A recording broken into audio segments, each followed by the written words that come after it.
దేవుని పరిశుద్ధ నామంకి స్తోత్రములు. దేవుడు మనకు మరి ఒక దినం ఇచ్చినందుకు దేవునికి కృతజ్ఞతాస్తుతులు చెల్లిస్తున్నాము. మనము 2 విషయాలు చెప్పుకోవాలి. మనం చెప్పుకున్నాం కదా, బోధకులు వేరు, మరి సువార్థికులు వేరు అని. అదేవిధంగా మనం పరలోక రాజ్యంలో గొప్పవారై ఉండాలి అనంటే ఏం చేయాలి?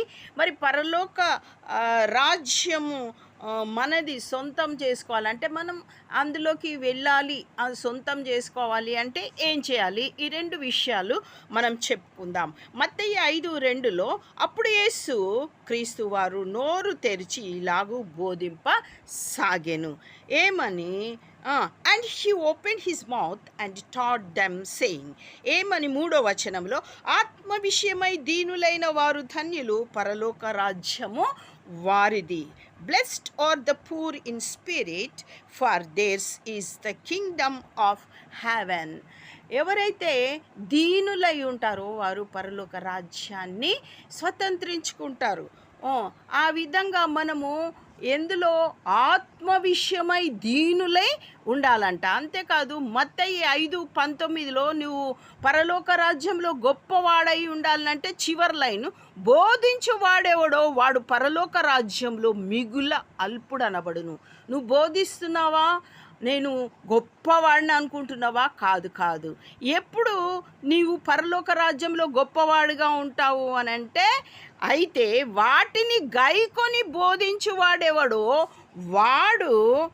వాడు పరలోక రాజ్యంలో గొప్పవాడనబడును. యేసుక్రీస్తుకు దగ్గరలో ఉంటామన్నట్టు. అంటే బోధించువాడెవడో వాడు పరలోక రాజ్యంలో మిగుల అల్పుడు అనబడును.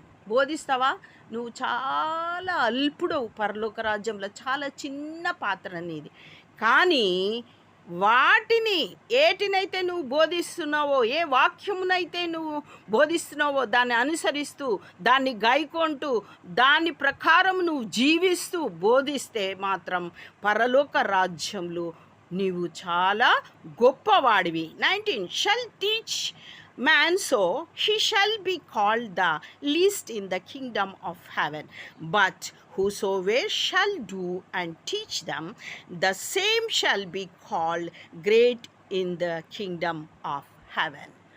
ఆ విధంగా ఏంటిదంటే, నీవు పరలోక రాజ్యంని స్వతంత్రించుకోవాలంటే స్పిరిట్లో ఏ విధంగా ఉండాలి? ఆత్మలో దీనులై ఉండాలి.